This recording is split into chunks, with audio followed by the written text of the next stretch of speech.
All right, let's get this show going. You're good. I was talking to. There's so many great stories. We got a nice crowd of people full of stories, so we could go on forever and ever. But it is time to begin because we've got some really cool stories to come up. Welcome. My name is Emma. I work here at Chik-Wauk. This is actually my 5th season here.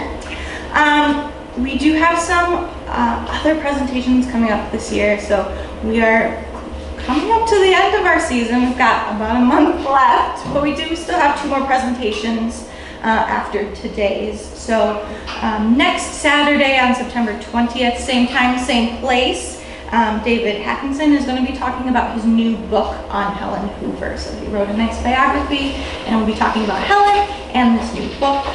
And then the following week on the 27th, that's a Saturday, same time, same place, Erickson Mula, who works for the Forest Service, is going to be talking about his journey through the Arrowhead on canoe. But we're going to go not to canoe this day and go more on the hiking side for today and learn about Martin .Kubik, who has guided in the BWCAW and the Gunflint Trail. He was a Forest Service firefighter and even survived capsizing on open canoe on Lake Superior. I think I'd love to hear that story. Short one. I bet. Yeah. And like this. Great. He's a lifelong advocate for hiking trails all across the Boundary Waters, a recipient of several outdoor volunteer awards. He's the founder of the Kekekabic Trail Club, the 3M Outdoor Club, the BW Advisory Committee, and the Boundary Waters Heritage Trails. After retiring from 3M as a printing specialist in 2018, he enjoys sewing custom outdoor gear and exploring the wilderness and all the adventures. So please welcome Martin. Thank you. And with me is Tiffany Ellis, and she will know, for those who are interested, you can get a free lottery ticket to win one of the t-shirts. Unless your size is small. But we have medium, large and extra large. Yeah. So you want to hang on to these with your dear life. Don't let them out of your sight. Somebody might take yours. So keep this close to you because we will have a drawing at the end. And if I miss you for some odd reason, make sure that Put one in here. Yep. Good Make idea. sure that I don't. You're not a comedy show. We're gonna think about one on the road though. Start. All right, I'm Martin .Kubik, and you are not. And I think most of you people here are probably remember that was the Chevy Chase line on Saturday Night Live. But anyway, I do have a connection to the Gunflint Trail. But here's the first about the program today. So talk about how this kind of happened. A little bit of history of how these trails came about. And when they were built and the consequences of what they were built for, why. And I'm going to talk just about 3 trails, the Kekekabic, the Powwow, and the Sioux Hustler. There's another, obviously a long trail, the Border Route Trail, but I'll leave that to my friends from Rovers and Border Route Trail Association, because I have hiked it, but it's many moons ago.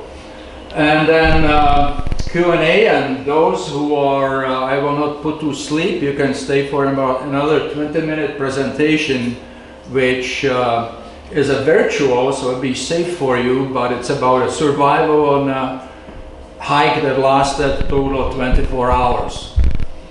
And yeah, I'll tell you more later. So, myself, maybe you notice I talk funny, so do not adjust your hearing aid. It's not you, it's me. I've been working on my accent since 1969 when I came from, oops, I'm missing a picture of what happened. Well, I had a picture of me with Dorothy Walter, but somehow it disappeared. So that's okay. You can imagine it.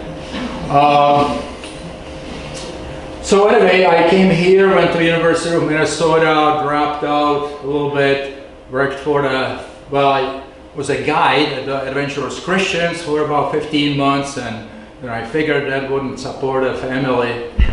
So I went to work for Forest Service as a seasonal firefighter. It was the greatest job I ever had. It was a lot of fun. It was a dry summer. And I cleaned a lot of toilets, which motivated me in turn to finish college. And that's how I'm able to speak here, because I got a job at 3M for nearly 39 years. And so through the connection here, I think our first training, staff training at the Adventurous Christians was on the Kekekabic Trail. We had two groups. I think one went from Tuscarora Lodge on Round Lake to Kawisha Village, which back then was the western terminus of the Kek. And then we switched gears, and the group that backpacked canoed back to Round Lake and vice versa. So that's how I started on the Kekekabic Trail. I really liked it, and that was kind of why we have this talk today about saving trails. So the last organization I founded was this Boundary Waters Advisory Committee, and there is our mission basically is to preserve the history and trails of the land and of the people for future generations. We are a non-profit. We are all volunteer run. We have been in existence for a couple of years and looking for members who would share our aims and contribute in some way. And in my 35 years of volunteering, I have learned that money is maybe important, but really it's the human effort and the passion and the heart that will drive successful organizations. And our board of directors is actually both from Arrowhead and Twin Cities. We got one member at Ely or Babbitt actually. Tiffany lives in Duluth and the rest of us in the Twin Cities. So let's talk about the 4 stages of how the trails came about. So for whatever reason my pictures aren't showing, so let's do this. I can look out and try. Okay. And that's the Gunflint Lake with Eagle Mountain in the background. If that doesn't work, we can just plug in my computer. Let me reopen it.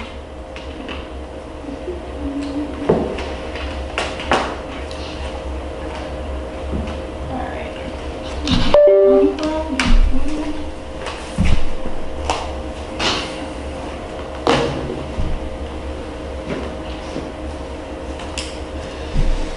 Okay, now it's working. And here's starting. What did you do? I unplugged it and plugged it back in. All right.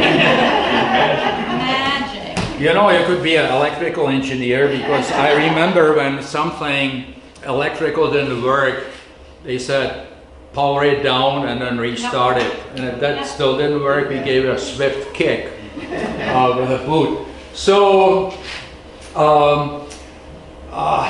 in the 1880s to 1920s, there was of course a big effort to log, and there you see an amazing steam machine that was modified with tracks. In the 1890s or 1900, they still thought that the supply of wood in North Minnesota was inexhaustible. But by beginning of the World War I, it was obvious the days were over. And I think in 1900s, the logging industry employed something like 40% of workforce. By 1920, it was 4% or something like that. So it was kind of like offshore manufacturing maybe 20 years ago. The same thing happened. So I think I was told that Chicago was built trees from Minnesota. Well, this logging left behind a lot of slash, and that's why we had, was it in 1918, the Hinckley fire, and there was a Cloquet fire as well. I think the Hinckley fire, 500 people perished. It had to be a horrible death. So the Forest Service then started a series of fire lookout towers that were connected actually back then by telephone wire, if you can believe that. Here's a one on top of, towering above, I think this was the tallest one, Kekekabic Lake. And if you hike on the Kek today, you could still find the footings. Of course, after 1978, whatever towers there were dismantled. And the 78, the BWCAW Wilderness Act of 78 led to removal of these towers. But our expert on fire lookout towers, I think he said in the Superior National Forest there were about 50 towers. And so they would have these lookout people out there, and they would have a sight that they would measure the angle, radio that to the ranger station, and then maybe a couple of towers would give the coordinates, and they would send the firefighters there. And of course back then it was either on foot, the Kekekabic Trail was actually built for that reason, or by canoes.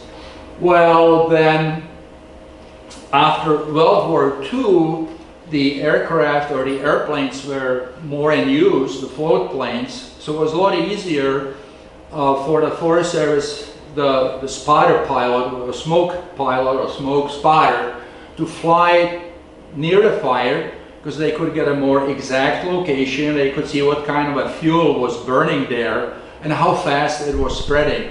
So it was providing more information, and so these fire lookout towers were abandoned.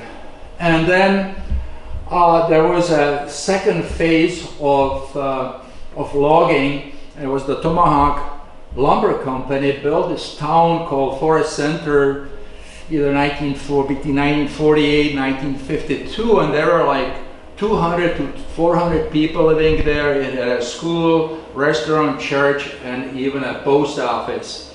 And as a result, today, even though it's just a parking lot, if you look up NOAA weather, you can type in Forest Center and it's going to come up. So there is an aerial photo of the logging town, and in the back over there by the lake, there were like about 6 railroad tracks. There was a electricity power station. There was besides those other buildings, there was also a company store and a gas station. And there is the Ely Winton has a little CD, or has a CD or DVD. And well, if you have a DVD player still, you can play that. And there is this guy who talks with an accent, except it's not Czech. I think it's either Swedish or Finnish. I think his name was Hakala or something. And they actually filmed a slide projector that moves the pictures up and down. They filmed that, and it's just a joy to watch. And he describes the different buildings and who lived there, and etc. And it's very interesting because it has, for example, pictures of July 1st parade.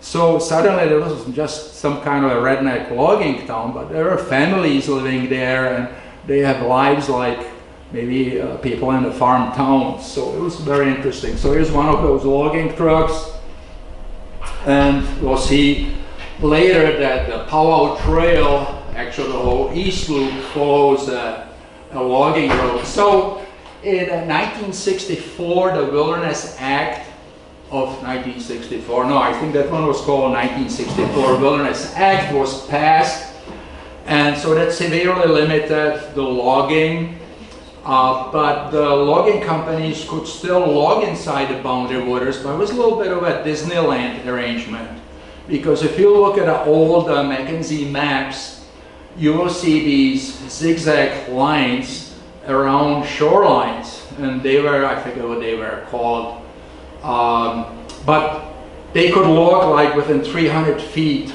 of the lake, but not closer.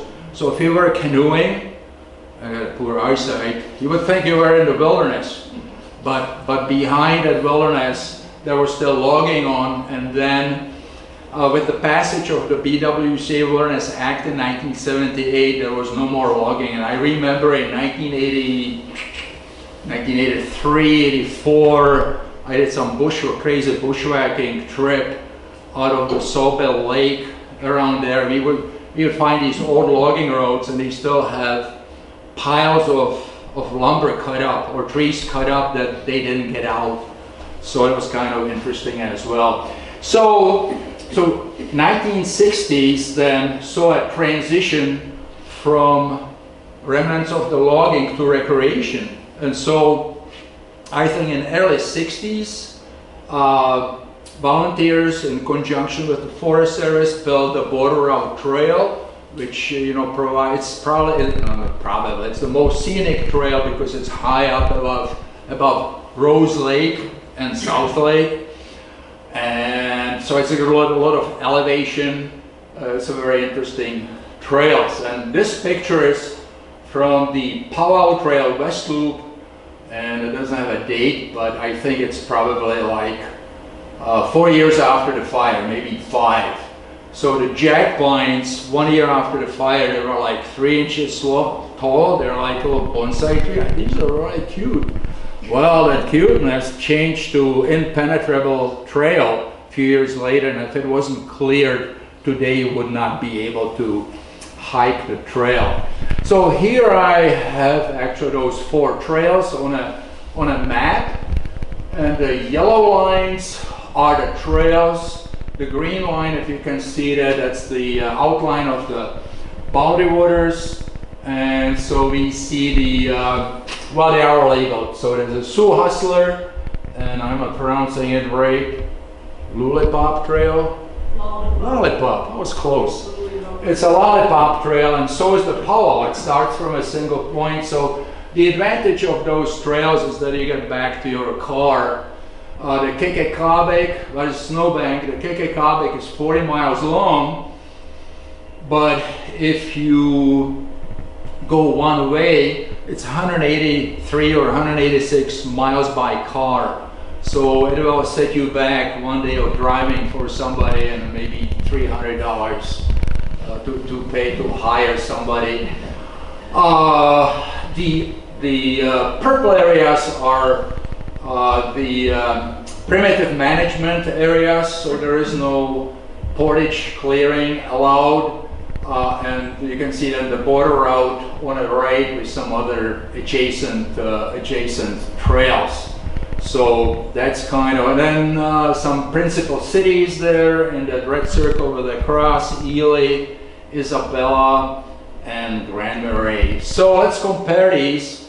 And so I've put the long trails on the edges, so it's Kekekabic and border route. The border route actually is maybe 70 miles long, but 40 miles is within the boundary waters.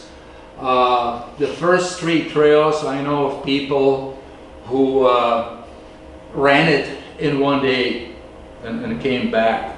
I don't recommend that because if something goes haywire, you're going to be in a lot of you're going to be regretting your decisions, or the last decision anyway that you have made. And down below are the different organizations that maintain these trails. The Kekekabic Trail Club, which now has become a chapter of North Country Trail, so it's kind of branched beyond just doing the Kekekabic Trail. The Sioux Hustler is currently maintained by various organizations, including Boundary Waters Advisory Committee, and the Border Route by the Border Route Trail Association, which came out of the Rovers.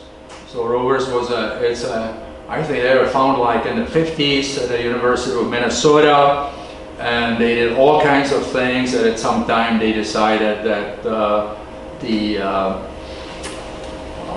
trail maintenance effort should be done by different organizations. So those are And so the border route has got kind of an advantage because it's got a number of jump off points from the Gunflint.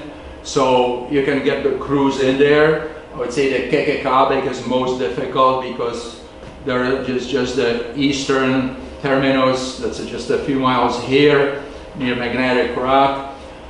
And the other one on the west side is Snowbank Lake. So it's 20 miles by canoe to get in the middle. So it's the most difficult trail to maintain. And the Powwow Trail and Sioux Hustler you can kind of either hike in or canoe. So we actually find that volunteers like a little bit of variety. So you like to canoe in and then backpack and maintain a trail, and some like to backpack. So that's kind of how that works. So besides the accent, I would like to just give you an idea why, because I imagine everybody here grew up, was born in the United States. Okay. No illegal or legal immigrants like me. I don't have my green card, but I got a little piece of paper that I used to carry framed when I visited Ontario when I was 22 years old and came back to the customs. So they have proof of membership. I reached under the seat of my 1964 Oldsmobile and held up the framed certification of naturalization, and as a consequence they let me back. And so I found or observed that many of the volunteers who sign up or help with maintenance of trails or advocacy were born somewhere where there is like in Europe or India, where there is a high population density, and you cannot, for example, in Czech Republic, you cannot camp at national parks. Camping is allowed maybe on a farmer's land, and there is your tent, here's your car, here's the next person's tent, and there's their car. There's nothing like what we have here. And so I think people who came to United States from other countries with high density of population, just like, well, I had some exchange students here, I don't know, 25 years ago, and they could not believe it. They wanted to go to the boundary waters every opportunity, every weekend when they were not working, because there's just nothing like that. So to give you sort of a feel for that, maybe an aerial photo would have been a better one, but this is a map that I just copied from Google, and it's about 10 miles square. You can count something like what, 20 or 30 towns, villages. You cannot go more than a mile or a mile and a half without encountering another building, village, maybe a town of 5,000, 10,000 people. There's a lot of people living there, so there's a lot of electrical wires and railroads, etc., etc. And so in comparison, look at the Kekekabic Trail, where you can go 40 miles with no building at all. And you know, the only thing is like in the middle where there was a spur trail to ranger camping on the Kekekabic Trail. I used to, there are two big white pines that since have fallen down, but I used to call it McDonald's arches. There's no McDonald's, but by the time I hiked 20 miles in one day, I was ready for McDonald's. Unfortunately, there wasn't any there. So this is, I think, kind of a very compelling reason. We have something special, and if you were born here, I don't hold it against you, but you may not have as much appreciation. It's like with everything, like today's kids don't have appreciation maybe for a new car, whereas our generation, you know, we had to work really hard for that, so it wasn't handed down. So it's the same, similar kind of a principle. So this is kind of, again, for where to start, and this may change now because the Forest Service threatens a $40 fee. So that's why I go backpacking after October 1st. You still don't have to pay in winter, plus there are fewer people here. And definitely fewer mosquitoes in winter. Maps, I use Magazine Fisher, or used to. The nice thing, and there are some other companies now actually, I think there's at least 2 more, one is Voyager or something like that, but you know, when I was young, there was just the Fisher maps, the yellow maps with the red dots for the campsites, and in the corner said not intended for navigation. So, but actually, I think most people nowadays use a phone, but it's a real good idea to carry a paper map for a backup in case your phone dies or something bad happens. And all these 3 trails, there are guides available. I wrote a one for Kekekabic Trail in 1992. Powwow Trail, the club wrote that, and of course Border Route Trail has got a little larger one as well. So Kekekabic Trail was built in 1930s for access for the firefighters to the fire lookout tower. Originally this bridge wasn't here, there's the Agamook River, and you had to ford that, which in spring would have been, I think, impossible. There's a lot of water coming through even in fall. Then I would say in the 1960s, Forest Service had quite a bit of resources for building trails. And I remember on the Kekekabic Trail by Seahorse Lake, there was some wetland, and they would put 2 planks, I think 2 by 10 inches wide, side by side. They had to helicopter those in back then. So you had like, there was, it was an easy, or cakewalk. So then they also built this bridge.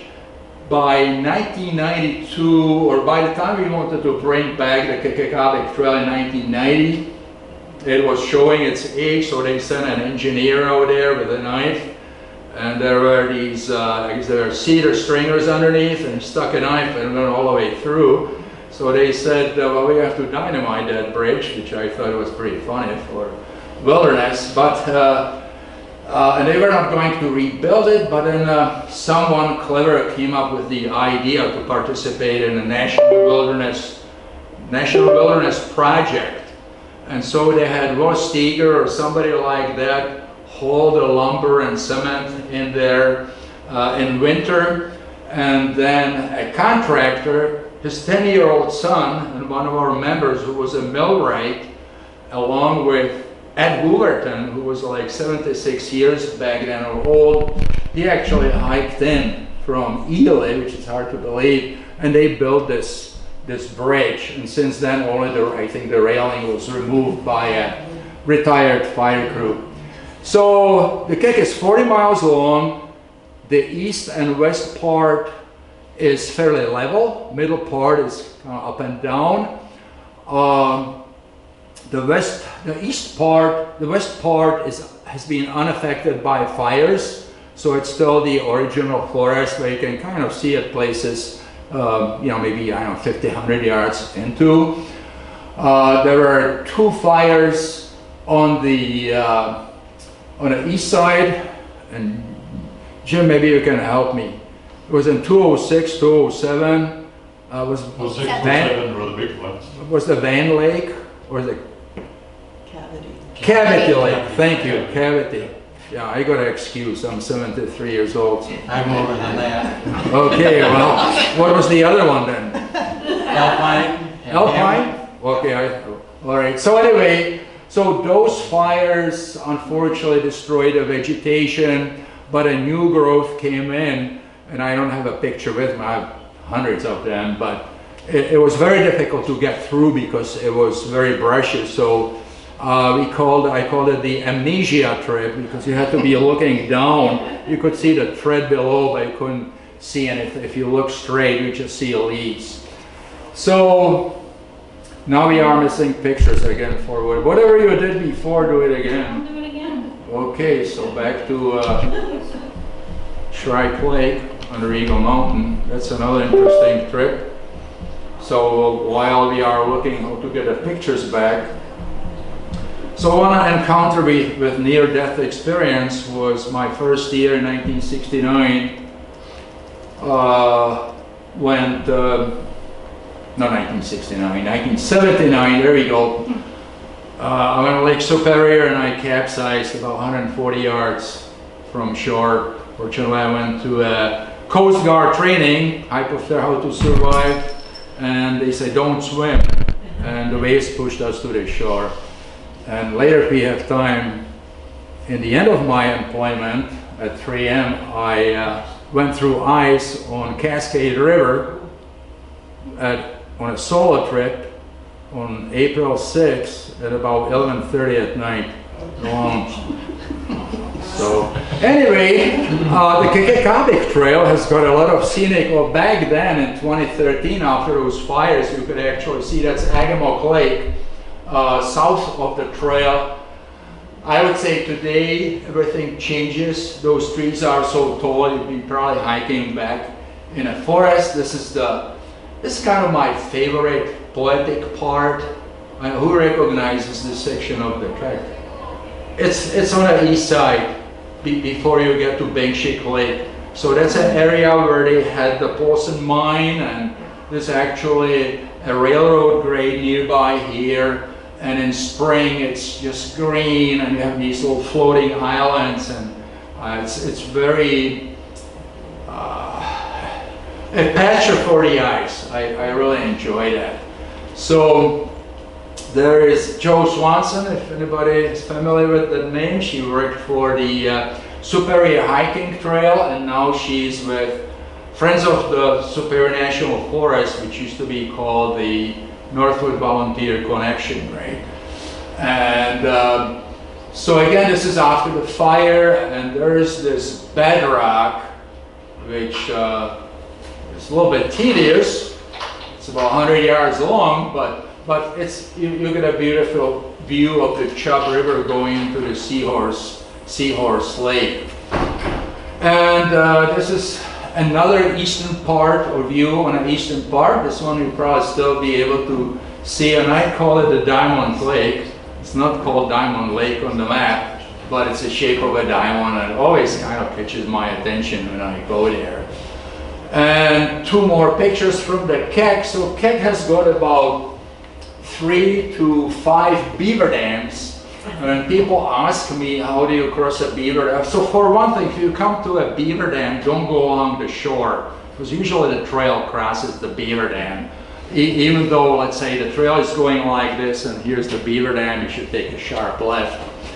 And the thing about the beaver dams, they never stay at the same place. So if you come to a pond, your trail is going into the water. What you should do is go up or down along the shore, find a beaver dam, cross it, and go in the opposite direction back. You will find a trail. Sometimes they are flagged. And Kek is a historic trail. So here is a site of a former sawmill near Drumstick Lake, and I believe it's about 8 miles east from the west trailhead. Well, depending which one. There are like 3 of them. One was at Kabisheville Lodge, then they moved it to Heliport, and now it's at a snowbank. So maybe this is 10 miles from Snowbank Lake. And there is this big saw with very little rust. I mean, the rust is not peeling off. So it's got a number of two advantages, because it was made out of whatever, Damascus steel or something like that. It's not going to rust, and it's so heavy and bulky that nobody's going to take it home. So it's a fun place to always stop by. There is a lake there. Did I say Drumstick Lake? Yeah. Don't drink the water. Well, you can drink the water, but stay up in it. Don't filter it, because it will plug up your filter in like 3 pumps. There's a lot of algae there. It's just kind of reddish color, and I actually pressed so hard it blew the valve out, destroyed the filter. So anyway, the guy on the left is Steve Cinnamon. So he and I hiked the Kek like for whatever, how many years? 10 or maybe 15 years every year in the fall. And we were able to do it in 2 days. That's 20 miles a day. And on Monday morning, 3M took a hit because my ankles were just like this. But he and I started the Kekekabic Trail Club in 1990. All right, so moving to Powwow Trail. So Powwow Trail has got as I mentioned, many of these trails kind of share the heritage of the logging roads. And then later, after the passage of the BWCAW Wilderness Act in '78, they tried to convert these to hiking trails. So it was a transition from the logging industry to non-motorized sports like cross country. In the Act of '78 says the Secretary of Agriculture, blah blah blah, shall direct the agency to build a system of cross-country ski trails and hiking trails. And it was in the effort to convert the motorboat operators and the snowmobilers to become hikers. I don't know how well but lots of people are hiking today, but I don't know if they are former snowmobilers. In fact, my friend Steve, he crossed over to the dark side, and from a hiker, he told me, yeah, I just bought a $5,000 engine for my snowmobile. But anyway, he's still my friend. So you keep talking. So the Powwow Trail was built in two separate efforts. One was early, I think it was in 1978 or 1980. It was after the passage of the act. There was 6 people. It was 5 women and 1 guy. They're employees of the Forest Service. And let's see, I guess this doesn't work, but let's see if I got this. Give me a second here, or 2 or 3.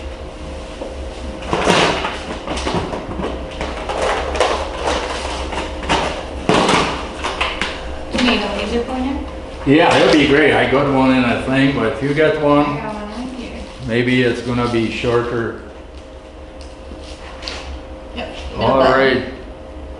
Let's see if it works. Just kidding. All right, super. Thank you. So here's the side of the forest center, and now it's a parking lot for both the Isabella Lake canoe entry and for the Powwow Trail. And actually, there was a railroad going in like over here, and then that's why this is so horizontal actually. And then the logging road went up here, up here. There's actually a number of spurs. One logging road went up to here, to Superstition Lake, and way about somewhere there. And you can see some other bigger roads basically, and you'll be hard pressed to find them because of the Pagami Creek fire. So one of those roads ended about over here by Posey Lake. The other one went around the Superstition Lake over here. So in 1980 they built this connecting link, this loop that goes by Lake 3 and some other lakes, etc. And so the difference is that hiking on this is a gravel road even today. I mean, you can see it because it's overgrown, but or from sides it's a lot narrower, but it's very easy to walk on. And the other one is still pretty. This trail doesn't have a lot of vertical elevation. There are a few, but they are relatively short, like maybe 50 yards, go 30 feet up or something like that. It's a trail that people have ran in one day. It can be easily done in 3 days if you can hike 10 miles a day. And then the red loop, that's totally a logging road over here, and there are many other like spur roads over there. And that trail was resurrected in 1982 by a Youth Conservation Corps crew working under Forest Service supervision. And both of these trails were originally later abandoned or left out of the inventory in the 1993 BWCAW management plan by the Forest Service. Where is Waldo? When you looked at the proposal, these trails were missing, like Kelso Mountain, and number of South Lake Trail was known as Gneiss Trail. So we organized an effort to write to the Forest Service, and then of course you copy the legislators because that works really well. And Forest Service, Dwayne Hansen was the wilderness manager, I think, or something like that. Said, okay, You can have the west loop, but the east loop, there are too many beaver dams. It's very difficult to maintain because of the wet areas. And so fortunately, the Powwow Trail West Loop was preserved until the Pagami Creek fire, but it's another story and I won't get into that. We'll just continue with the presentation. So this is 1 year after the fire. So this was on Labor Day weekend of 2012. And we thought that was, God, this is hard. Well, you can see the vegetation is only about, covers 20 to at the most 30% of the ground. So it was, fireweed was just very prominent. It's just, I fell in love with fireweed because if you look at, not at this picture, but some scenes had like tons of fire. It was like an impressionist painting. It was very beautiful. There's some sedge grasses and a bad one, fire bindweed. And that's kind of like little steel cables. And if your toe gets hooked underneath, you know, it will wear a young man or a woman in 100 yards, basically, because it's very, very tough to overcome, to break through. But what's significant, although you can't see any rackhorns or cuts of trees, is because although trees were all dead all right, most of them are still standing because their roots and trunks didn't rot through the tooth of time and weather. So you could see rackhorns in the distance. You could see the cuts, tree cuts, where the trail maintenance crews maintained the trail years prior. So it was fairly good going. Plus the Forest Service crews, I think they cleared like 24 miles of the 30-mile trail or 20 miles.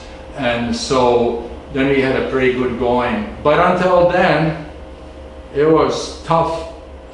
You know, when I look at this picture, I'm like, God, how could we, you know? And that's when I carried like 4.5-pound camera back then. But with the highest resolution of 5 megapixels. You can see the fire, of course, affected the number of permits issued because trail that's not maintained, who's gonna go out there and die for humanity? Not too well, these people did. Well, they lived through it, so that's a plus. But it was very challenging. It was very challenging at places. This is by Horseshoe Lake. There's this kind of a curve in a trail. There was a lot of cedar trees there. Look a lot better standing up and blocking your path. So at first, the Forest Service closed any access to it for a good reason, because there was a danger of these trees, which the roots of were rotting, and so they could fall down, or more of them could fall down than in a healthy forest. And so that we did not get a permission to maintain that, I think, until like 2017. So we chose to do something, repainted the Stony River Cafe. If you ever ate there, you can't anymore because the owner passed away. Tom Pearson, God bless his soul, a few years back. And so we approached the Forest Service, and we also approached Rick Nolan in Duluth. And he sent a young staffer named Mark Primoratsky, and he came back saying Forest Service were very friendly. And so we really welcomed that, and so they gave us a permission to clear the first 6 miles from the trailhead to Posey Lake.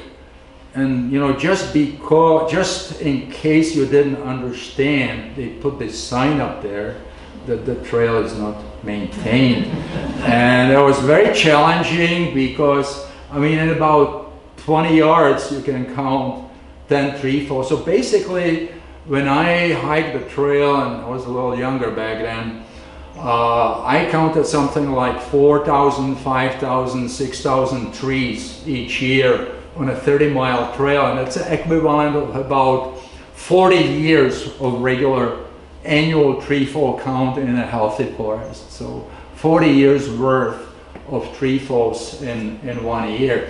And so in fact, I recall that after I retired in 2018, on June 1st, because that's when it only can be, the first year of the new month. Oh no, that's when you get the extra paycheck. You get the last paycheck on the 30th, and then you get it. Anyway, I went out there alone, and what we did in 2012, we put flagging, blue flagging, and we had actually a GPS track, made a track, which was a lifesaver for the trail. So I was looking for these blue markers, so I went out there Wednesday, June 6th or whatever, after a few days after retirement, with an iPad tablet and a GPS stick in it. And it was like, it was just brush. There was really not too many signs. You had to be like a sleuth, detective looking for the trail and try to keep up with the GPS. And I remember thinking, you know, if I break my leg here, nobody's ever gonna find me. Especially if the body is cold, because then the thermal imaging won't work anymore. But anyway, I came back and I was able to find these flaggings, except one of them I remember distinctively on the GPS track. It said there should be a blue marker, and I'm not seeing any. I made about 6 more steps, and there is a weathered old blue marker on a tree, so I put in a new one. So anyway, moving right along, you would think that, what does that look like? Impossible to clear. However, if you get a lot of volunteers, and the main requirement, they have to be gullible. You can get them out there, and you know, for one thing, the Forest Service doesn't allow anybody, but of course they are the administrative agency. They can bring bulldozers or chainsaws, but even if they let us use chainsaws, we wouldn't use them, because even if you have a radio or whatever, it would take probably 2 hours or 3 hours for a helicopter to come there.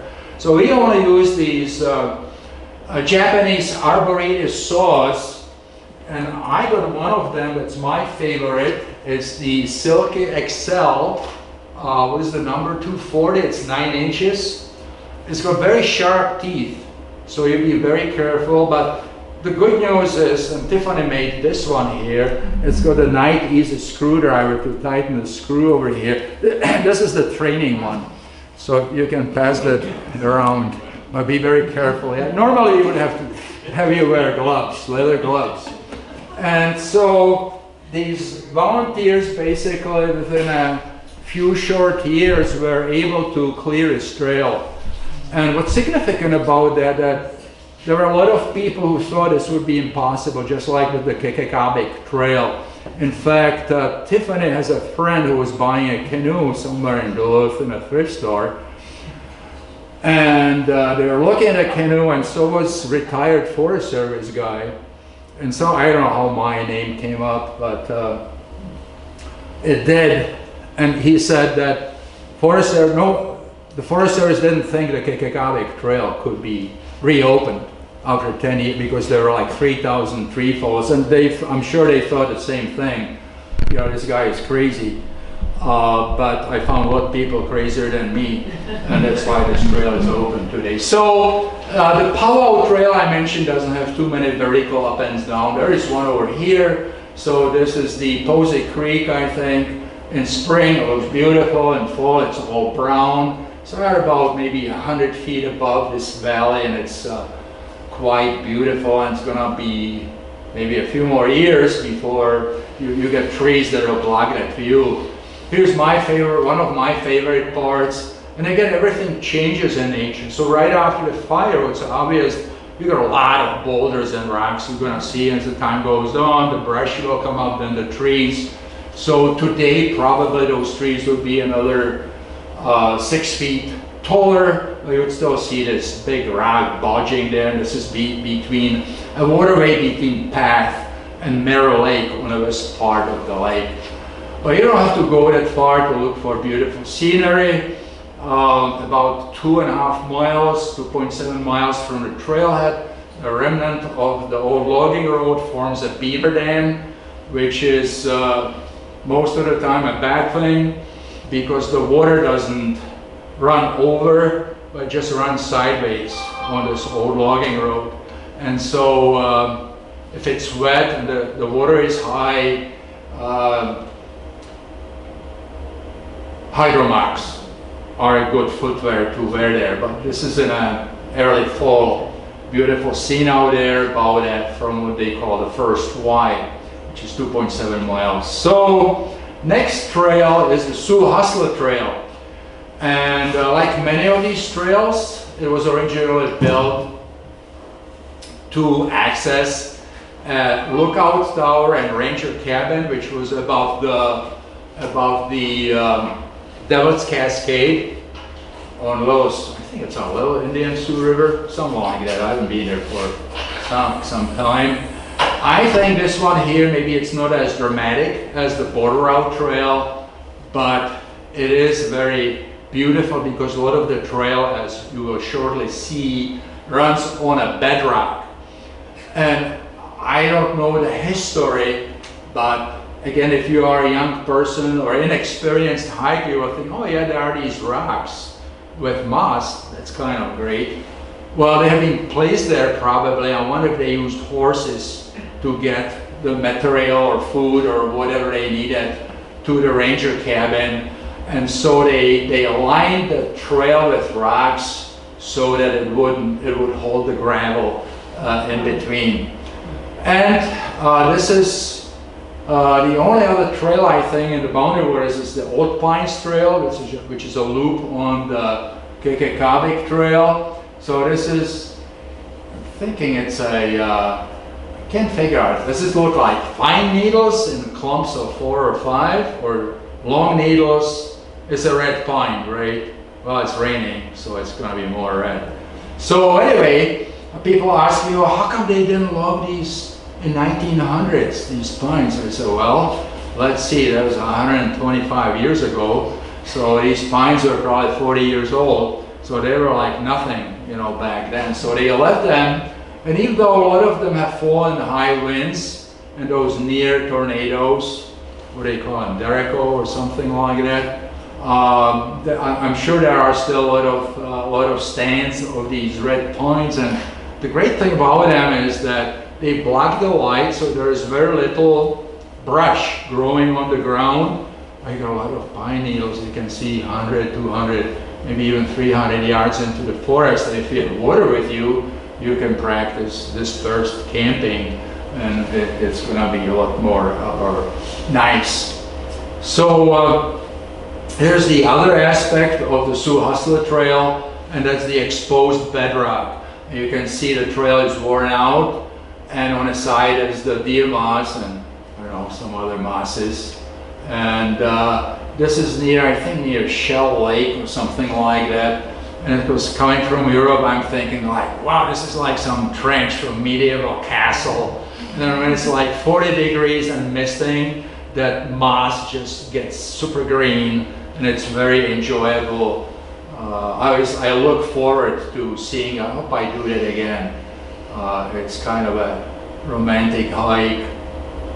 People should write novels about it. But anyway, here's a rock cairn, just in case you can't see the trail. But yeah, I didn't like rock cairns before the Pagami Creek fire. After Pagami Creek fire, I was looking for them in the midst of these young jack pines that were obscuring the view. So, so those are the 3 trails overall. There are about more than 210 miles of wilderness trails. The one that's most visited, of course, is the Eagle Mountain, highest point in Minnesota, 2,704 feet or something like that. Which is interesting because until 1964, they thought that Misquaw Hills, that are only 2 or 3 or 4 miles north, was the highest point in Minnesota. So be kind of surprised. And actually, when I was young, I used to go to Eagle Mountain, but it wasn't until like 5 years later, 5th trip, that I found that there is a plaque. So because there is this overlook on Shrike Lake, we have to go another 100 yards kind of around in a bend to come to the plaque. You know, I would say overall, because the emphasis and outfitting is on canoeing. Trails are underappreciated. It's kind of the Cinderella story.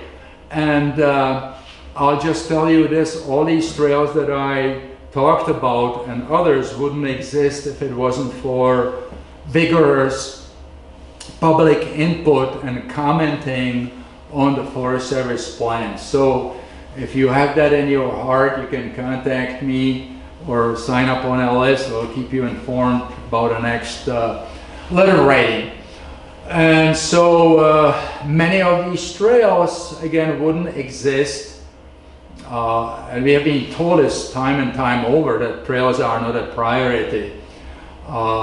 So they are maintained by volunteers, and it's a viable option because the Kekekabic Trail Club was started in 1990, which makes it 35 years ago, and it's still around. It's a whole different organization. It's a chapter of North Country Trail. They are actually helping to build a trail from the Snowbank Trail to Ely and beyond that. The Boundary Waters Advisory Committee, you know, that's how many, 23 years old. And again, the leadership has changed and their focus has changed a little bit, but basically they are still doing that. And of course, the Bordereau Trail Association is maintaining the Bordereau Trail, and the Sioux Hustler by a mixture of organizations. So to me personally, coming from a country that I won't tell you about, to keep this non-political, but you know, trails sort of symbolize freedom to me.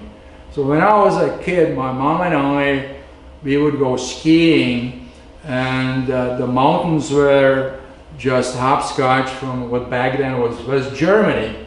And so Czechoslovakia, which was back then the country, was separated by barbed wire, electrical wires, minefields, blah, blah, blah. But there was a 2 kilometers, it was a mile and a half wide corridor adjacent or from the border, where if they caught you, if the border guard caught you in there, you would be shipped back into the interior, probably wouldn't get a college education. If you had a good job, you'd be probably collecting garbage or, you know, parking tickets or something like that. And so somehow I feel a sense of loss when these trails are taken off the inventory, especially the ones actually built by the Forest Service, because the 1964 Wilderness Act specifically says that this land has been set for enjoyment by all Americans, including immigrants. So, so freedom kind of, and actually there was many years ago, number of years ago I should say, there was a study by Mid-Sweden University. Some guy was working on thesis, and so why do people backpack? And what he wrote was that people like to be free of the daily obligations, like going shopping and stopping at a red light and having to go to work and doing your laundry. So backpacking is kind of where you can get away from that. There's also more solitude than canoeing, because you are going to meet fewer people. You'll see them for less time than when you are canoeing on a big lake. And on the other hand, the encounters with other backpackers or hikers tend to be more sociable, because oftentimes when you're canoeing, well, you're just kind of rushing by, maybe wave a paddle and blah, blah, blah. And when you are backpacking, you are interested, like, well, where is the next water? How far is the next campsite? And things like that. Is it muddy or dry, etc. And there's some rapport or exchange of, you know, information. So I think that trails are very worthwhile to advocate for. And so here are some takeaways from the trails, and why it's important to advocate. Maybe even 35 years ago for Kekekabic Trail, we wouldn't have, and no one foresaw back then, but it's some very positive impact on today. So in 1990, the North Country Trail was supposed to go from Wisconsin and west of Duluth, which would have required $5 million of funding that nobody knew. So today's money is going to be a little more, or a lot, because it was going through lots of wetlands. And then, because the Kekekabic was reopened, they routed it through the Superior Hiking Trail, the Border Road Trail. They built this connection between Gunflint Lodge to Magnetic Rock, etc., etc. And today it goes to the EP 91. But until this year, if you were a long distance backpacker, you had to get a permit for the Border Road Trail on the east side. And then unfortunately you had to cross the road at Gunflint, which means you exited the boundary waters. You had to get a new permit. But the Forest Service has now come with 2 new entry point designations. Physically it's the same location, and you can just get a 1 permit. And so you don't have to pay another, what's going to be $40 fee, but mainly you don't have to go to Grand Marais or whatever, or get another permit, which would be a lot of work. So no one could predict that. But it happened because of this first crew on Kekekabic Trail in April 1990. And actually the sign, I have the picture somewhere, the sign says this is the Kekekabic Trail, it's maintained for first, whatever, half a mile, something like that, or a few miles, but it's not maintained. And fortunately there was, prior to that, a guy named Bruce Millar from Thief River Falls. He got the governor, Rudy Perbridge, back then, proclaimed the Kekekabic as a historic trail, and so the Forest Service were in edge. And so those who have old fisher maps, the ones that's not intended for navigation, it was a Kekekabic Trail, primitive trail, not maintained.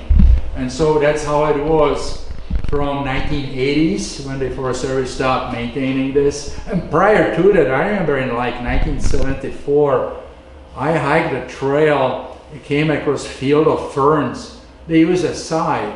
The person came with it and cleared a six foot wide path. So that was a long time ago. But this crew here, most of those were 3M employees, and the guy who helped break with me to pass the electromagnetic fields test in the University of Minnesota. He's out there kneeling to the right of me. I'm the one with the mustache and kneeling in a foreground. So anyway, this is the first crew, and this year is the 35-year anniversary of reopening the trail. And so how does it happen? Well, you get some young, what do you call it, stalwart in English? Is that the right word? And who's got a lot of get up and go, and has a Sears wool shirt and a Danish surplus military wool pants, merino wool, and a homemade pack. And this is in May 1990, somewhere near Disappointment Lake, or in vicinity of Disappointment Lake. And so back then we used these big saws because that's what kind of trees there were, these big pines you saw on a Sioux Hustler. But you know, one person could never do this. So one person can maybe provide it's not a good comparison. Every fire needs a first spark, but starts with the first spark. But what had happened was thousands of volunteers. I would say on Kekekabic Trail in 35 years, must have been like 5,000, 7,000 volunteers basically. This is our, back when I was running the BWCAW crew from Duluth, sponsored by Frost River, which provided a van and a driver from Duluth. And I don't know if you know Chris Pasconi on the left there in the red shirt. He's a writer for Northern Wales. Tiffany on the right to him, and then some other people. And you know, the wonderful, somebody who told us that they were surprised we took old volunteers. Do you remember that? Somebody volunteered with, I won't say which organization, nothing bad, but you know, so that's, what was her name? Carol Kaufman? Yeah. And you know, so she's like 3 years older than me, and she could walk me to death. I just couldn't believe it. I was like, God, I gotta catch up. which reminds me of if I can go on a tangent, of a Czech movie. And there's an old woman walking, and behind her is trying to catch up a much younger guy. And he says, in this town, do men have to walk behind women, 2 steps behind women, or can they walk side by side? And she just quips back, if they can catch up. So anyway, here is for entertainment purposes only. I got this out of Navy SEALs advertisement, recruiting rather. And the thing is, what helps in organizing is read a lot of books about Navy SEALs training, because the thought that helps me a lot, they say, the guys who say, I can't do this for another 3 months, they drop out. The guys who say, or the recruits, or trainees who say, I can make it until lunch, they are the ones who make the 3 months or half a year training. And I'll tell you about another book that's important. So that's kind of the first part of my long presentation. And those who are not sleeping yet, I've got a virtual survival trip for you here, and it takes about 20 minutes or so. And if you have any questions now, or suggestions? No, I'm just saying, because just in case somebody has to leave and you want to do a drawing. Okay, lock the door right now. I'm from a communist country, so it comes easy. It's up to you. You're the man of the hour here. Okay, well, could you elaborate on that? Sure. Thank you. You're over an hour. Okay, it's going to be a lot longer. Anyway, so how, Tiffany, tell us a little bit, how did this trip come about, or idea of going to Arrow Lake? Well, there was an old fire grate that was supposed to be there from the East Loop, and it happened to be the winter that we didn't get much snow, so you cannot get to the trailhead, drive to the trailhead at Isabella Lake, and it happened to be open because there wasn't much snow, so we could drive there. So we were trying to figure out how we could get to Arrow Lake to find this fire grate, and we looked on a map and noticed there was a waterway that we could follow.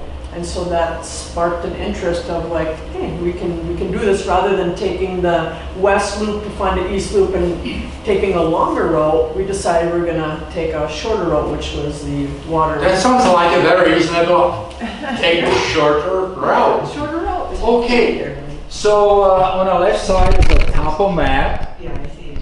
And you see the Isabella Lake. Now that's about 2 miles from the south to north, and then it's another little more than 2 miles maybe to where the campsite is going to or should be. And so it was going to be about 8 miles. And on the right hand side you see the actual route is that we followed is this one here. So this is the intended route to the campsite. It's number 4, and then we took the old East Powwow Trail loop. Here joins with the West Powwow Trail, goes back to the parking lot. So we figured we should shorten our driving time getting to the trailhead. It was on February 10th, 2024, last year, a year and a half ago. And so we stayed in a motel at Ely. We got up at 4 or 4:15 in the morning and ate the breakfast and driving. Of course, there was a little snow, but it was about 4 inches of snow, so you have to drive pretty slow. And then getting our gear together, and we had a good plan because Isabella Lake is flat. So you could use skis, and skis would be a lot faster than snowshoeing, right? Everybody agree with that? Okay, I see some nodding heads. And so we thought, you know, this is really going to make it easy. We should be back before long, really, 8 miles. I mean, how hard can it be? And so here's a good quote to remember for every start of a trip. And so 8:06, we are at the landing steps of Isabella Lake. And so you're gonna put on our skis and just glide across that lake on a few inches of snow. And I'm missing my pictures again. Except the snow was blown, we should have brought skates. So we tried to ski on ice, cross country ski. We had wide skis, 88 millimeters. It was not a piece of cake, let's put it that way. So the skis wanted to go every way but straight. Nevertheless, oops, we got, sorry, wrong button. There's a lot of pressure on me here to give this presentation. So we got to the end of the Isabella Lake 3 hours later, and there really couldn't ski anymore. So we are going to switch to short snowshoes because there's very little snow. So with us we had the supply sled for when we would be on the way back, just in a few hours. So that had the light gas stove, it had dinner, extra food. I wanted to go light, so I said, you know, I'm gonna leave my headlamp here because we're gonna be here before sunset. It's 11 o'clock, we only have to do 4 miles, so that's like 6 hours. We're gonna be back, no problem.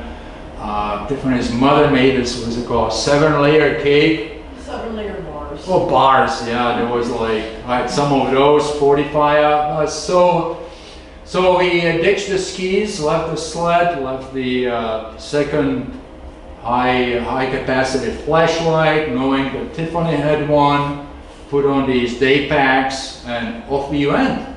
It looks pretty good, not too many tree falls here, right? Except the waterways didn't go in a straight line. So it was a little bit slower, get a drift of it now, a little bit slower than we expected, but to our surprise, or pleasant surprise, and we kind of knew this because we looked at the topo map. So there are several beaver dams, and of course you have to kind of climb over, but these were not that tall, maybe 4 feet at the most. And then you were on a level surface, just, you know, inch or two of snow. We had these snowshoes with claws, so no problem. But of course in the end, and here you can see actually in the end, that's not a berm, but it's an old logging road that went east or west to east, crossing this path of lakes. So we are discussing, I depend on your goodwill here. Yeah, I think our audience is going to have nightmares about Gunflint Lake and Eagle Mountain.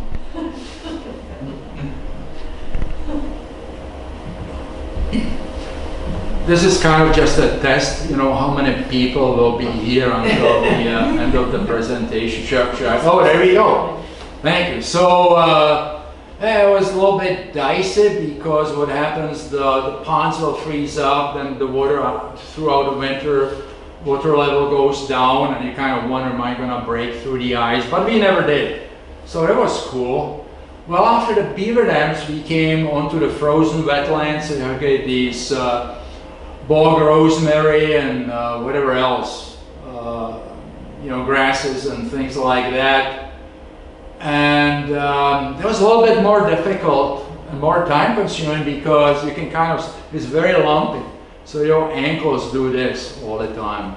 So it's a little bit like paddling solo on Lake Superior into the wind with 1 foot waves. You got to be on the ball all the time. There's no time to relax. Although you can stop and look around, so that's better than canoeing on Lake Superior in an open canoe. So here we are, and then for a change of scenery it gets even better because now they got brush, and so you have to kind of swim. So this is where reading those Navy SEALs training accounts really helps, because it's not about a physical strength or stamina. Well, you got to have some stamina, but it's about you have to be mentally or psychologically resilient. That's basically what this is about. And so sometime later, so now it's how many, 7 hours and 40 minutes, We are about half a mile, 3/4 mile from our intended goal. And so, you know, it's kind of a little bit later in the day. But we have our headlamps, or at least I have. Oh yeah, you had a headlamp, I forgot. So that's terrific. So he thought, you know, yeah, we can do that. So we come to the Arrow Creek that leads to the no other but Arrow Lake. So the Arrow Creek, you can kind of see a faint otter track on the right-hand side coming on a side of the lake, defines the lake there, and a lot of doggy tracks.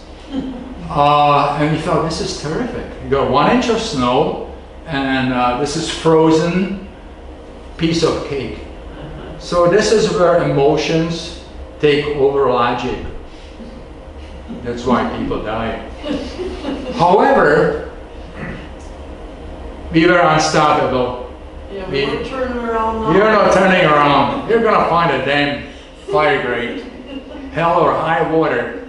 And so, all we had really about the location was this hand-drawn map from the Forest Service brochure from 1982.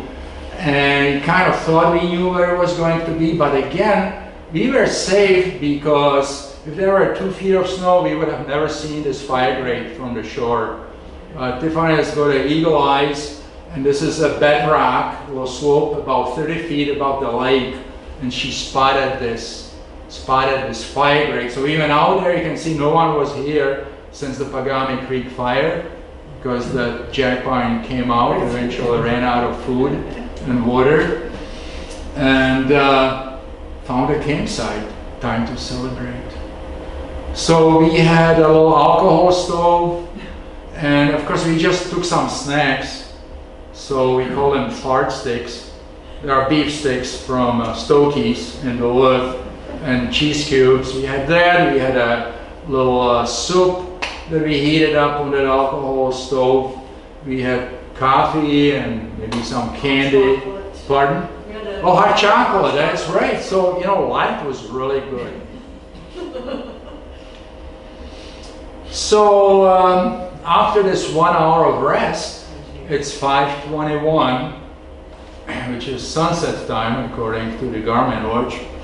And so the dusk is half an hour later, and it was new moon, and this shows some blue sky, but later on there was full cloud cover. But that really didn't matter because we reached our goal, and well, this wasn't going to be so bad. I mean, I left my headlamp. Well, you know, you can follow somebody else's headlamp. I left mine, that supply sled, which is about now 8 hours away. But then emerged a bigger problem. Problem number 2. I can't find, Tiff says, I cannot find my headlamp. Must have left it in a car. So this is a pivotal point of any relationship between man and wife. Well, we aren't married, but it's kind of similar. We could either blame each other, or you can say, okay, just kind of like when I swamped on Lake Superior, I always went there with 2 ideas in my head. Number 1, if you swamp in Lake Superior, you are going to die. Number 2, I'll never swamp. And there I was. So it's very similar to that. It's about how are we going to get out of it? Well, prior to that, we actually went to a place about half a mile away. But at those times, we always turn around following logic instead of emotion. And so we knew kind of a path. If we could get to the place where we had lunch 3 times or 2 or 3 times before, we kind of knew a way. And I'll explain why it would be an easier way than going back the same way, even though it was longer. So I don't have really too many. I have only 2 more pictures that were taken at night because it was night, and we didn't have a flashlight. The dinner was in the sled. And the dinner was in a sled. And the stove, cheese cubes and the beef sticks were. we consumed those. Yeah. By now we consumed those, and also the 7-layer bar was in the sled. However, so this was taken in late afternoon on another trip, but this is the route back. So we were very lucky because this is a little stream on the left side, and it's covered with 1 inch of snow. So you know we knew that was the way back. And then on the sides, you see the grass. So the path back was very clearly marked, even though it was new moon and it was completely dark. In addition, we had one of those emergency lights that runs on a AAA battery, which is the smallest battery you can get. Runtime 1 hour. It's going to take us a little longer than 1 hour to get back. So we were saving that. And because we took this route several times, we knew the lay of the horizon, the lay of the land and the horizon. So we just kind of kept left of the big hills or in between the big hills, and that's how we proceeded back. So when we started, like 5:20 or something like that. So we just went probably another 3 miles in 4 hours or 5 hours. And we are the first mile, about 2.7 miles from trailhead. And so on the way back, we did have to go through a forest of the logging road. We are not on the ponds and lakes anymore. So in the forest, you can't see squat. So we used that little pen light. Those like broken twigs. And we actually recognized a number of tree falls that we crossed on previous trips because they were like very pesky, thigh high. But eventually that light burned out. And so we had of course cell phones. And that's why you learn that if you look at the LED on a cell phone, it's very bright and blinding. But if you turn it around, it makes a very poor flashlight. And so that was at one time where we were close to another wetland and we couldn't recognize where we were going. But at no time, I thought we could have always looked at our previous map on the phone, etc. So anyway, we picked up some water from one of these beaver dams.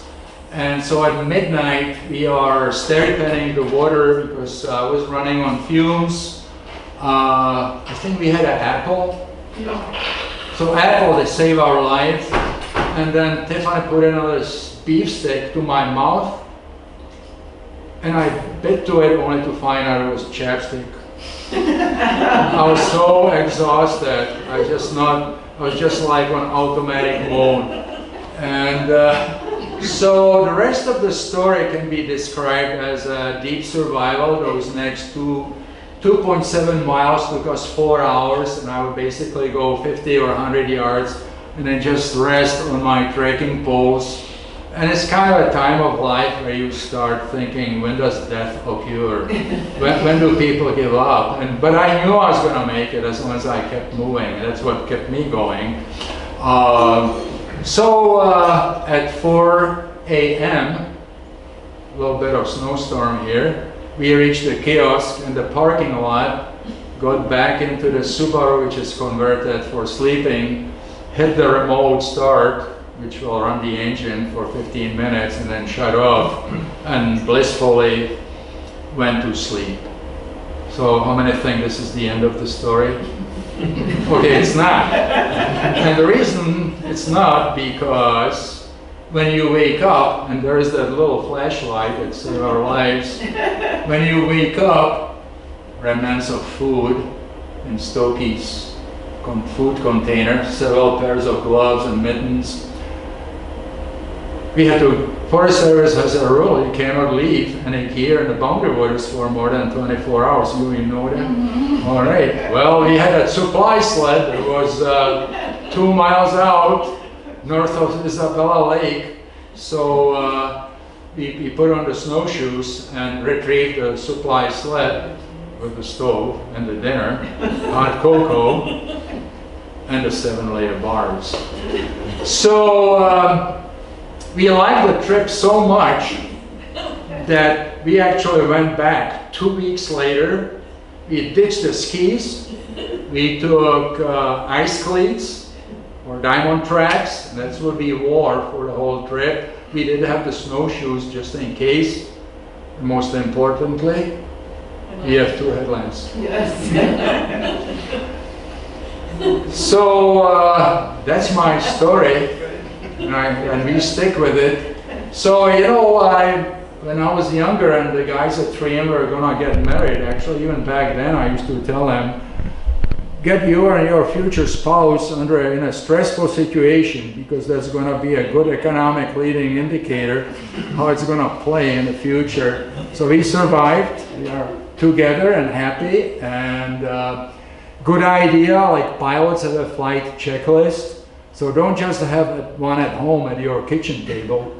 Have one maybe before you leave the car, and still make sure you got all of that gear. Oh, another thing I didn't mention, that picture at midnight with the blue UV lights there depending.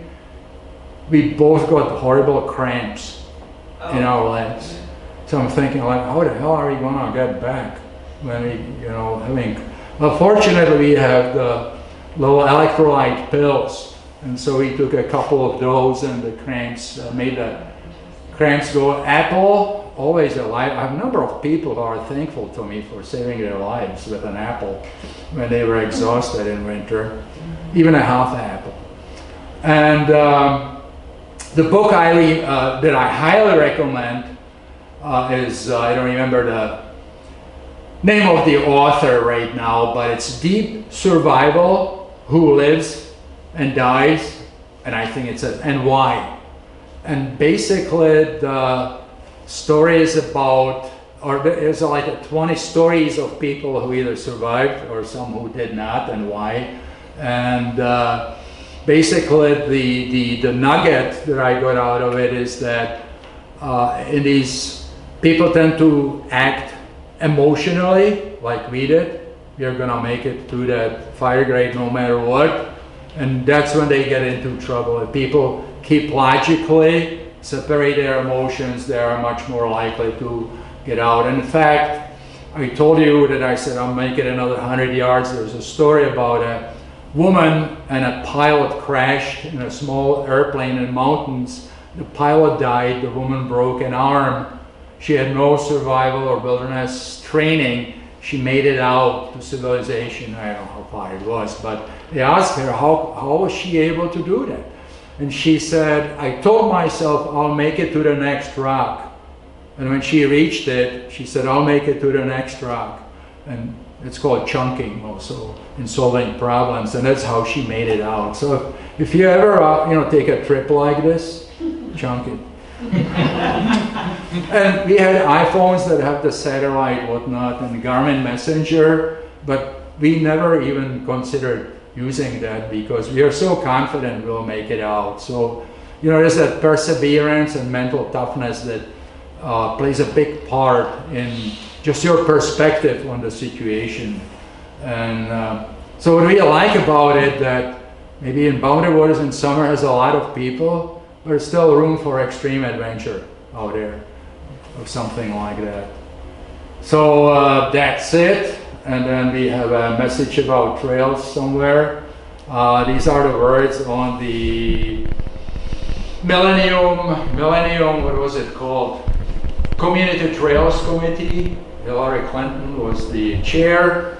Honor the past, imagine the future. We just like to have these historic trails to be maintained, or at least open for maintenance by volunteers.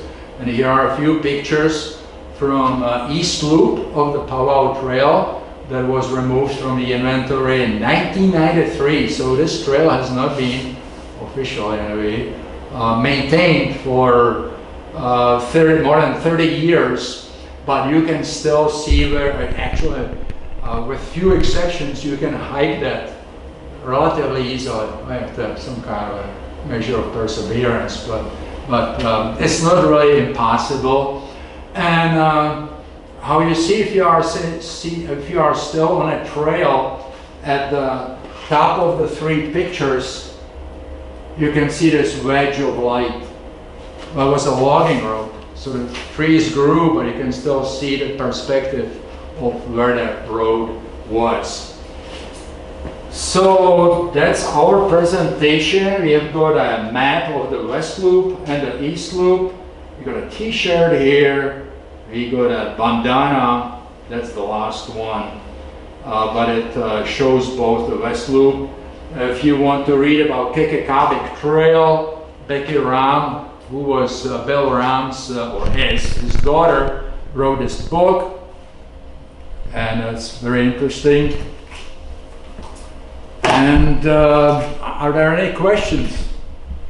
Good.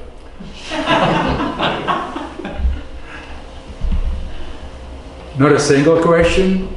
Well, Okay. okay, it's been a long time, but you've been instrumental in many of these trail efforts, going way back, right?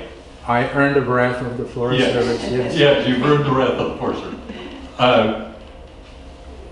You're still involved. I would say you're kind of watching things happen now from a different perspective.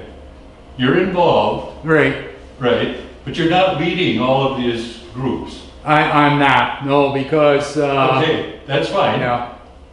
What's kind of the one thing you see maybe that's good about where these organizations are going, and one thing where they could use some of your expertise? Sure.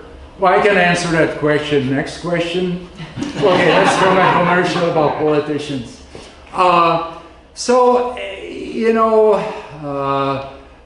It's kind of like with the flashlight or headlamp, missing headlamp. You can look at where these organizations are going, kind of being disappointed, or you can accept the idea that any organization, including businesses, change. Look at GE under Jack Welch. It was like iconic organization, and then they removed it from the stock market. So, for example, Kekekabic Trail Club. I don't know how much should I talk about this. Stop me if you should. Okay. Funny.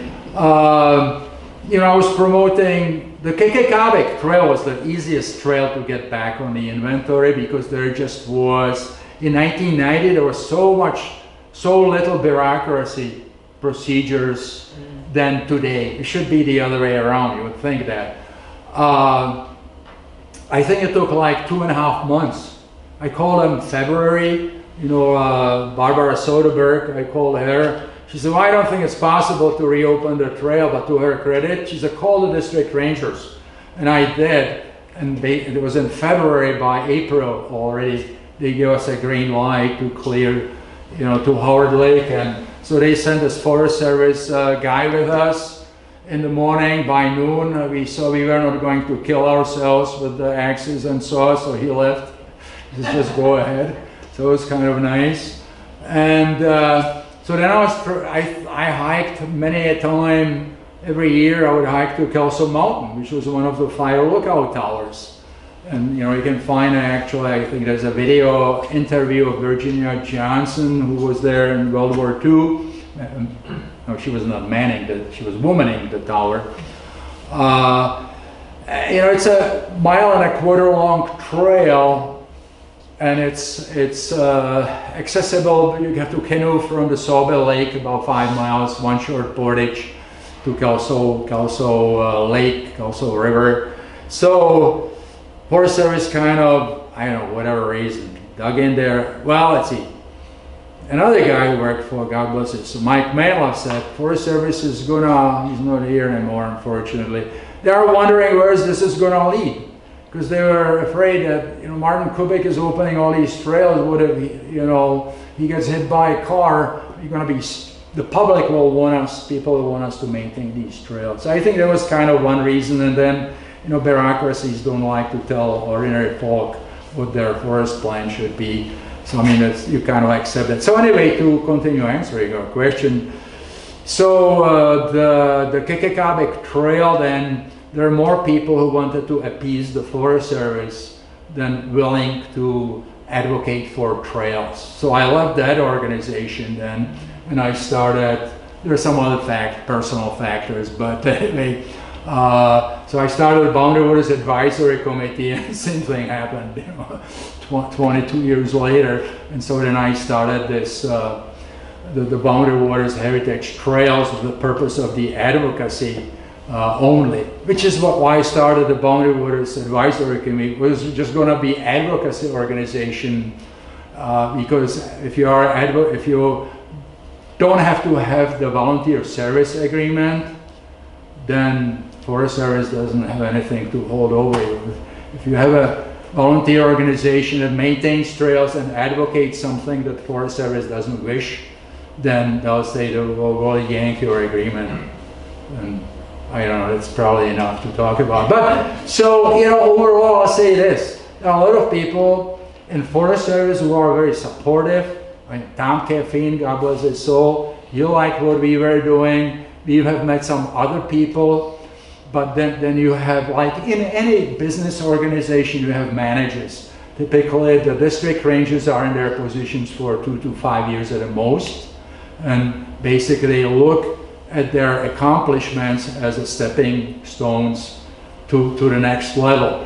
And clearing trail is as good as sweeping the school real good, you know, floor in a school real good.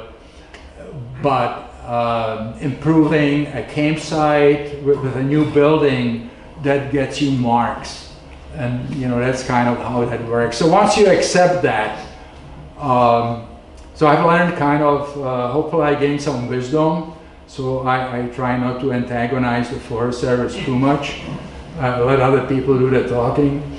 And you know, I hope that we will get support, and again also will focus on developing a relationship with legislators, because we have found out in the past that's one of the key factors in you know, getting some, I don't want to call it compliance or buy-in, or you know, getting more openness to accepting ideas. But you know, in a nutshell, in the basics, these are trails. Many of these are trails that the Forest Service built in the past.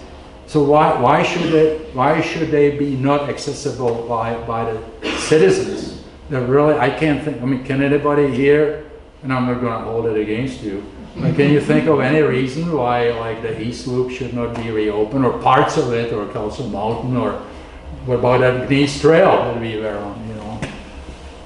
I mean, there are still 2 Forest Service grades on Gneiss Lake or Granite River or whatever. Mm-hmm. So how come at one time it was a great idea, and now suddenly it's something that it's not? You know, it's kind of hard to understand. Steve Shug, those who know him.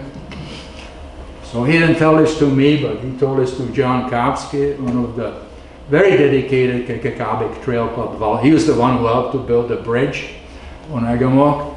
So they were in some meeting in Duluth many years ago, and Steve said, "Our wheels are big, they turn slow, and we have our pride." So that kind of sums that up. You know. Thank you. You're welcome. Yeah. So, you know, I enjoy organizing. It's kind of not as easy as when I was a young man, but it's very rewarding. And organizing volunteers is very rewarding. And, you know, seeing all these people come together and keep these trails open for the public year after year is just really amazing. You know, because people take basically, you know, a weekend or 4 days out of their life to away from their family or hobby. And of course the organizers, you know, it takes easily 400 hours. The top organizers probably spend 400 hours a year to organize the organization. And I'll just close with saying that you can always find a new volunteer, but it's a lot more difficult to find a crew leader. And of course, out of whatever 20 crew leaders, you'd be lucky to get somebody who can run the organization. Have the 3 things. They need to want to do that. They need to have the skills, organizing skills, and they have to have the resources, which typically is time and understanding spouse. Can't buy this.